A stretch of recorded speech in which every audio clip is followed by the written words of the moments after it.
No conflito, poupe o sangue brasileiro quanto puder, particularmente da gente branca da província ou índios, pois bem sabe que essa pobre gente ainda nos pode ser útil no futuro.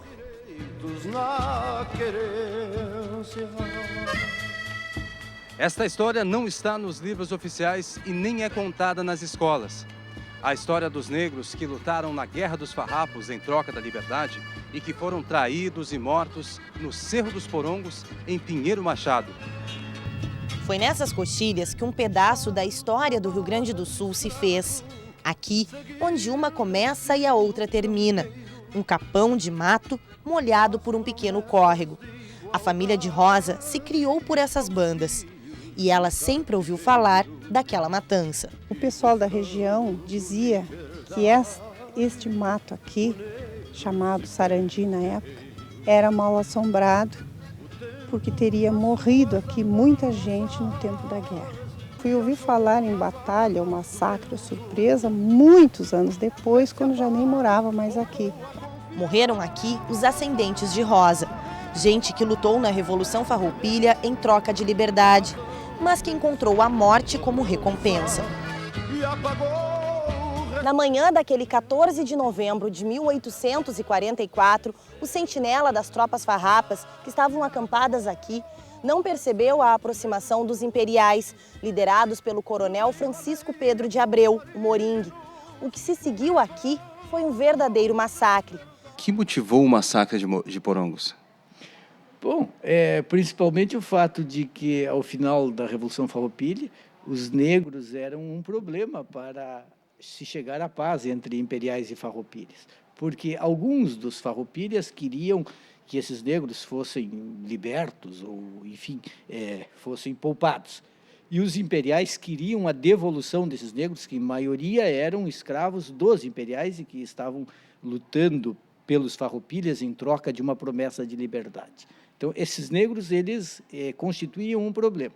Em certo momento, é bastante provável que tenha se considerado que a melhor maneira de resolver esse entrave era eliminando esses negros, era fazendo com que eles desaparecessem. E aí acontece, então, essa emboscada em Porongos, em que, por coincidência, os negros, em boa parte, são mortos. O historiador Manuelito Savariz tem uma posição um pouco diferente sobre essa história. Bom, tu estás falando do episódio de Porongos, tá? Que algumas pessoas dizem em traição de Porongos, outros falam em surpresa de Porongos. É efetivamente um dos episódios mais polêmicos de toda a Revolução Farroupilha. Há posições de alguns historiadores que dizem que Davi Canabarro teria combinado com o Duque de Caxias o ataque que ele sofrera, né, em 1844 por parte de Chico Pedro, um comandante imperial, e que essa combinação teria sido feita, a gente não sabe como, não sabe de que forma teria sido, mas teria havido uma combinação. Outros historiadores, respeitáveis tantos quanto os primeiros, dizem que, na verdade, Davi Canabarro foi surpreendido por Chico Pedro e Davi Canabarro titubeou. Ele não imaginava que Chico Pedro pudesse atacá-lo da forma que atacou. E ele foi pego de surpresa.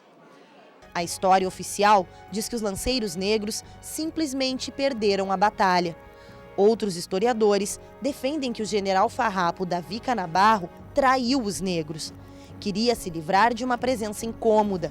Professor Moacir, a Carta de Caxias a Chico Pedro, mais conhecido como Moringue, resultou de um acordo entre Caxias e Canabarro para se livrarem dos negros e forçarem a assinatura de paz. Foi isso mesmo?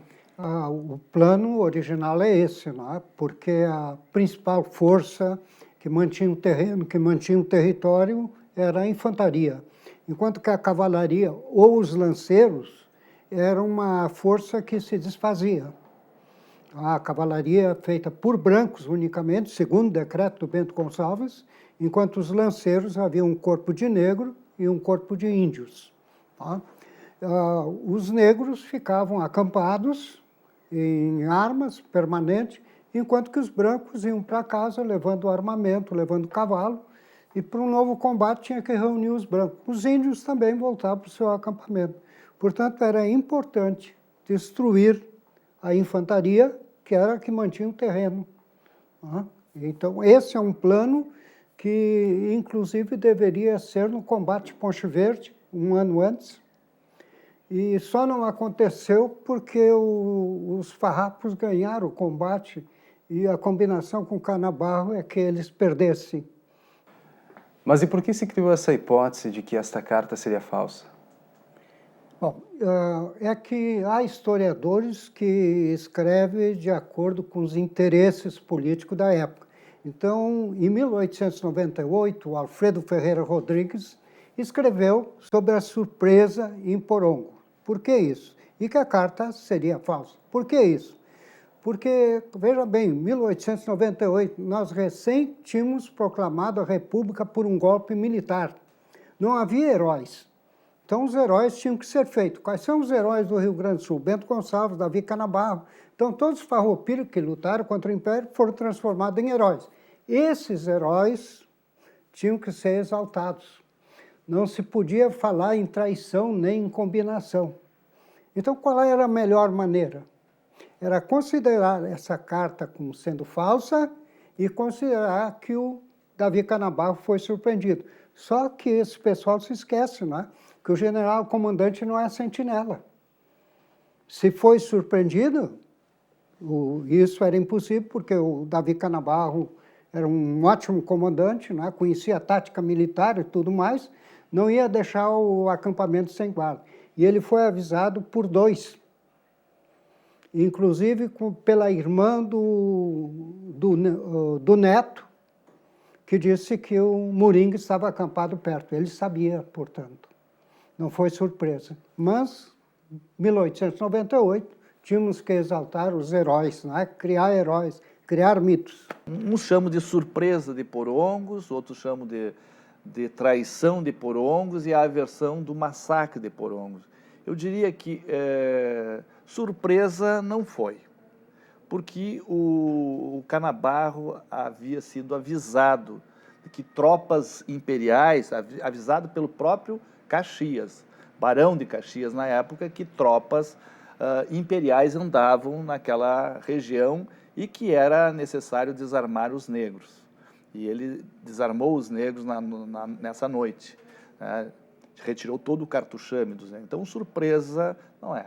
Então, e certamente foi um grande massacre, porque nessa noite as tropas imperiais, comandadas pelo Chico Pedro, né, chegaram naquela região ali, lá hoje município de Pinheiro Machado, e encontraram os negros, né, dormindo, acantonados, totalmente desarmados, e foram, né, 100 deles mortos e os outros aprisionados e mandados como escravos para o Rio de Janeiro.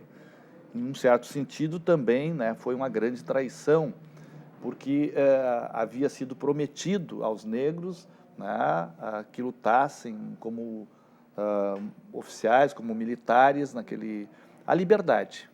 Né, e foi negado no último ato da Guerra Farroupilha, foi negada a liberdade que tinha sido dada a esses negros. Havia, então, correntes ideológicas dentro do movimento Farroupilha que discordavam sobre libertar ou não os escravos? Havia o seguinte, boa parte dos farroupilhas era escravocrata. E tanto que a Constituição Farroupilha, que chegou a ser redigida, não previa a libertação dos escravos. Mas alguns, um ou outro líder farroupilha, tinha esse compromisso de libertação desses negros, até porque, se eles não fossem libertados, se permanecessem no Rio Grande do Sul, poderiam constituir um grande perigo, porque tinham lutado em troca de uma promessa de liberdade e poderiam, talvez, até querer se vingar. Por outro lado, um ou outro desses farroupilhas, dos principais líderes, como Neto, por exemplo, tinha realmente um sentimento mais abolicionista, não tão intenso assim. Outros, como Antônio Vicente da Fontoura, que foi quem negociou a paz, era totalmente escravocrata. E basta dizer o seguinte, para resolver a questão, o Bento Gonçalves, quando morreu, 2 anos depois, apenas 2 anos depois do fim da Revolução, ele deixou mais de 50 escravos de herança para os seus descendentes. Então, eles eram escravocratas, esses negros passaram a ser realmente um incômodo, e se deu um jeitinho, numa parceria entre Canabarro e o Barão de Caxias para que se pudesse ficar livre desses negros incômodos. Os republicanos mentiram para nós. Como mentiram? Enquanto precisavam da gente para a guerra, falavam em liberdade, em igualdade e fraternidade. Quando a guerra terminou, nos entregaram para os imperiais. Os republicanos não tinham força política para exigir mais. Eles nos abandonaram, sargento. O romance de Tabajara Ruas, Neto Perde Sua Alma, que virou filme nas mãos do diretor Beto Souza, é uma das poucas obras que aborda o tema. Uma falha dos livros de história. Para o professor e pesquisador Eusébio Assunção, nem mesmo o termo Revolução Farroupilha é correto. Não houve uma revolução, houve sim uma guerra civil. Uma guerra civil aqui no Estado, onde os negros tiveram fundamental importância, porque os negros chegaram a ser de 1/3 a 50% dessas tropas. Porongos foi a maior vergonha deste movimento armado. Por quê? Numa combinação entre Canabarro e o Duque Caxias, o futuro Duque, tá? Os negros foram desarmados e no dia 14 de novembro eles foram atacados pelas tropas do Império totalmente sem armas. Tudo previamente antecipado, tudo previamente combinado com o Duque de Caxias e Davi Canabarro. Uma vergonha histórica que, lamentavelmente, o MTG e certos movimentos ainda tentam negar isso aí. Como é que funcionava o Rio Grande do Sul naquela época? Não havia estradas, não havia telefones, não havia celular, não havia GPS, não havia nada disso. Chico Pedro estava na região de Bagé, Davi Canabarro estava na região de Pinheiro Machado e Duque de Caxias estava na região de Rio Pardo. Distâncias para a época longas e em que não havia uma comunicação muito simples, a comunicação era complicada. Então eu lendo tudo que eu li a respeito, historiadores que dizem uma coisa, que dizem outra, me parece que é temerário dizer que efetivamente Canabarro, que estava na região de Porongos, que fica ali em Pinheiro Machado, e Duque de Caxias, que estava na região de Rio Pardo, tivessem podido se combinar ao ponto de Duque de Caxias poder mandar uma carta para Chico Pedro, que estava no encalço dos Farroupilhas, e nesta carta descrever o acampamento, de como estaria exatamente a disposição do acampamento de Davi Canabarro, aonde estariam os brancos, aonde estariam os negros, em que condições estariam, que hora que tinha que atacar. Para aquela época, me parece um pouco fantasioso. Isso não quer dizer que não possa ter acontecido, tá? Eu respeito todas as posições, mas, com certeza, quem quiser fazer um trabalho sério não pode dizer peremptoriamente, afirmativamente, que foi de um jeito ou foi de outro. Tanto que Alfredo Varela, um dos principais historiadores do Rio Grande do Sul e um dos principais historiadores da própria Revolução Farroupilha, disse uma coisa lá no final do século XIX e disse outra coisa quando ele lançou a sua História da Grande Guerra. Um neto de Chico Pedro declarou ao Varela que Chico Pedro lhe contou em vida que aquela carta foi forjada por ele. E aí, como é que fazemos? Isso está escrito na obra do Alfredo Varela. Bom, será que ele está mentindo? Ou será que ele está falando a verdade? Eu me dou direito à dúvida. Em relação a Porongos, é preciso dizer o seguinte: se fala muito dos lanceiros. Os lanceiros foram mortos, foram traídos, foram massacrados em Porongos. Mas mais do que os lanceiros, há os infantes. Essa é uma diferença que se deveria considerar. O massacre de Porongos é um massacre principalmente dos infantes e dos lanceiros. Quem eram os lanceiros? Os lanceiros eram negros que lutavam a cavalo com as suas lanças. Quem eram os infantes? Eram também, em maioria, negros que lutavam a pé e com armas de fogo. Quem foi desarmado? Que tem nos documentos, assim, Canabarro tirou o cartuchame. Quer dizer, Canabarro tirou a munição dos infantes que lutavam a pé com arma de fogo. Esses não puderam se defender, esses não tinham nada para se defender. Eles ficaram sem armas, sem munição. Então, eles foram atropelados. Os lanceiros ainda puderam lutar um pouco, porque como eles lutavam a cavalo e tinham suas lanças e eles não foram desarmados, eles puderam se defender um pouco, até valentemente, mas também foram passados por cima, de certa maneira. Alguns escaparam. Já os infantes, a pé, sem armas, esses aí não sobrou nada deles. Uma coisa é certa, todos concordam. Os negros, neste final da Revolução, à noite ficavam desarmados. Tá? À noite ficavam desarmados. Porque havia o temor, sem dúvida nenhuma, de que eles pudessem, ao verem que a Revolução não chegaria a bom termo, não haveria sucesso por parte dos farroupilhas, pudessem, na perspectiva de ter que retornar à condição de escravos, se revoltar. Tá? Esse é um temor compreensível, me parece, tanto por parte dos negros quanto por parte dos brancos.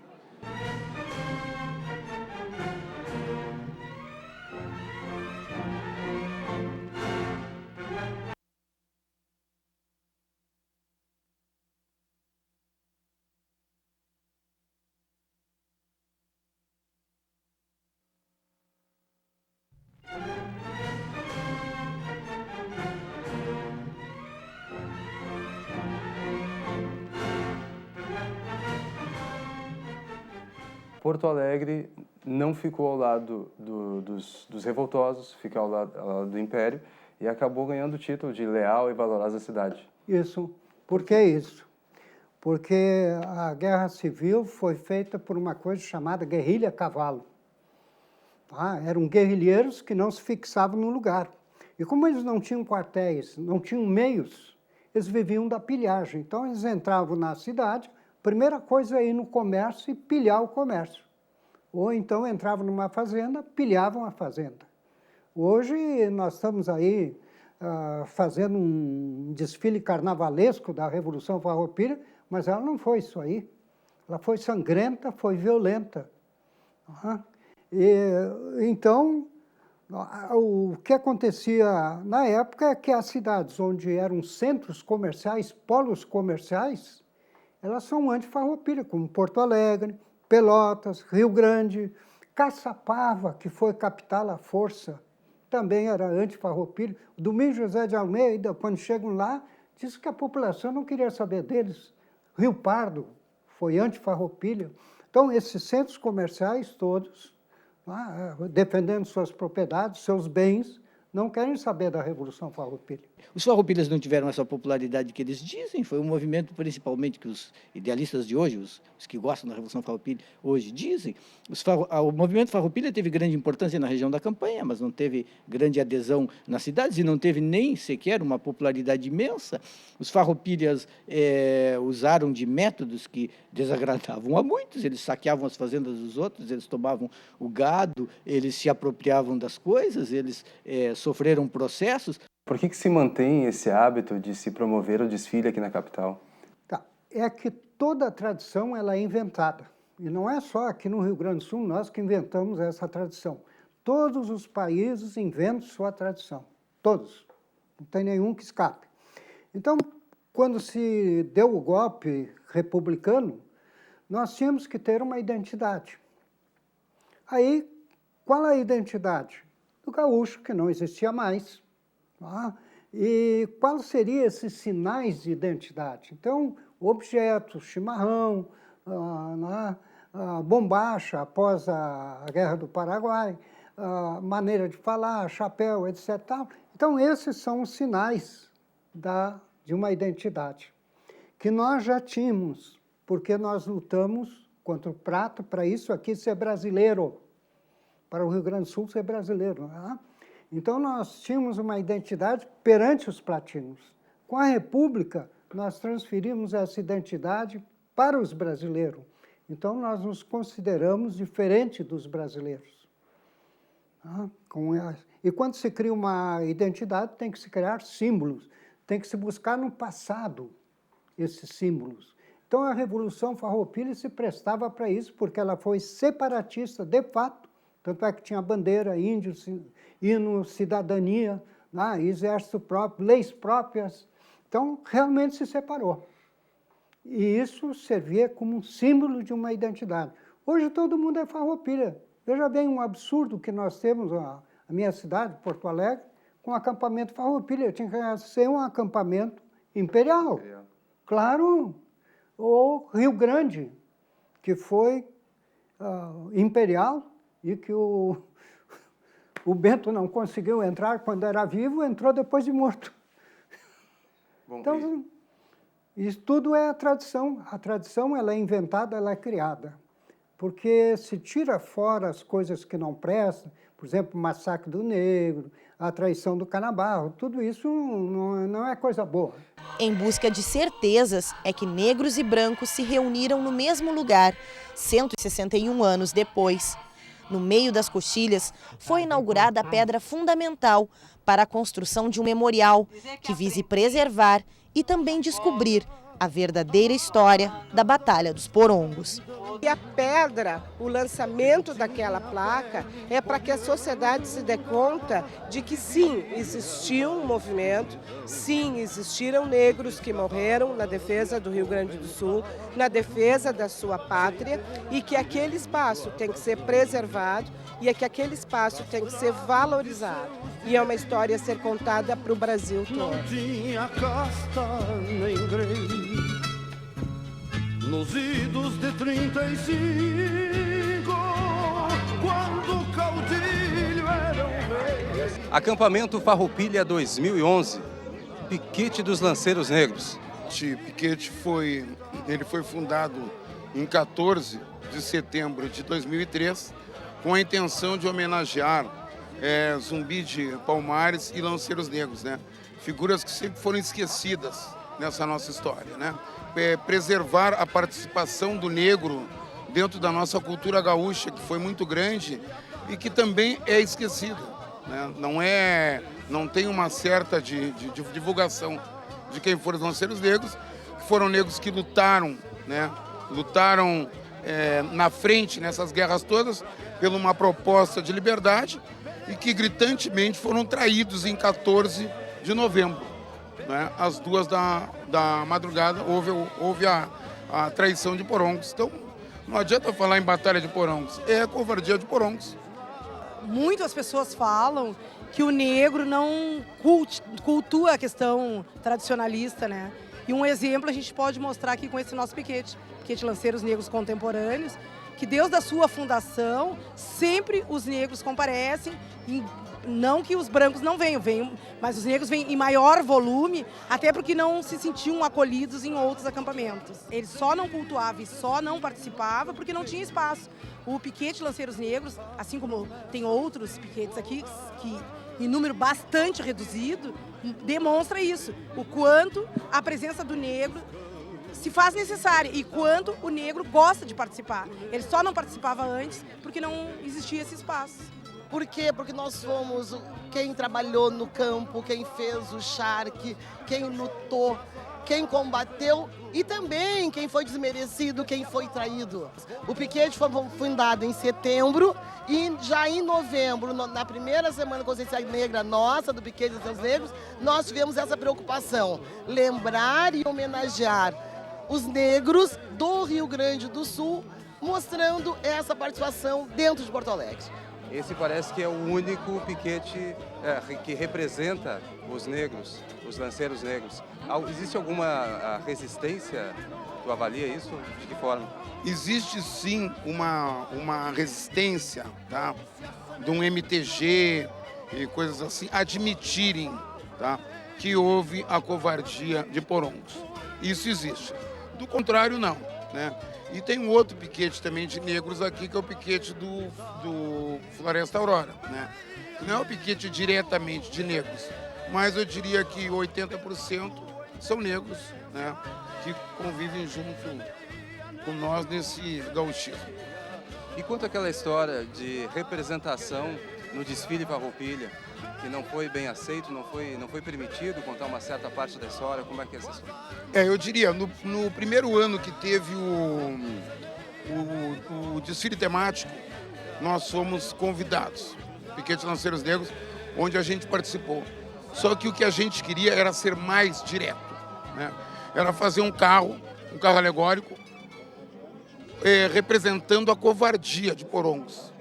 Se eles não puderam apresentar a história de Porongos é porque o temário daquele ano não tratava desse assunto. Neste ano, por exemplo, nós estamos trabalhando as nossas raízes, onde se inclui as contribuições culturais e históricas das diversas etnias. Nesse ano, caberia se fazer uma referência a porongos. Agora, tu ir para lá, para uma representação dizendo que foi uma traição ou que não foi uma traição, aí tu estás passando, no mínimo, uma dúvida. Se tu trabalhares o assunto dizendo o seguinte, pode ter sido assim, pode ter sido assado, aí tu estás contribuindo para a sociedade. Agora, tu dizeres que foi assim ou que foi de outro jeito, aí tu estás sendo tendencioso, ok? Então, o piquete, Lanceiros Negros, esse é o nome, né? Ele sempre foi convidado, sempre bem-vindo, sempre tem participado e nós respeitamos a posição deles. Mas se num determinado momento não puderam apresentar alguma coisa que queriam apresentar, é porque não estava naquele contexto daquele temário daquele ano. Pelas evidências apresentadas, eu aqui, como advogado de acusação de Canabarro, peço a condenação do réu, a pena máxima e a sua deposição do panteão dos heróis Farroupilha. Entidades representativas da sociedade civil e do movimento negro realizaram um julgamento de Davi Canabarro no piquete Estrela Gaudéria do acampamento Farroupilha. O nosso cliente, o senhor Davi Canabarro, pessoa muito conhecida por toda a sociedade rio-grandense e também um dos heróis da história do Rio Grande do Sul, está sendo, nesse momento, submetido a um achincalhe público por um deslize da história. A justiça declara culpado o réu Davi Canabarro.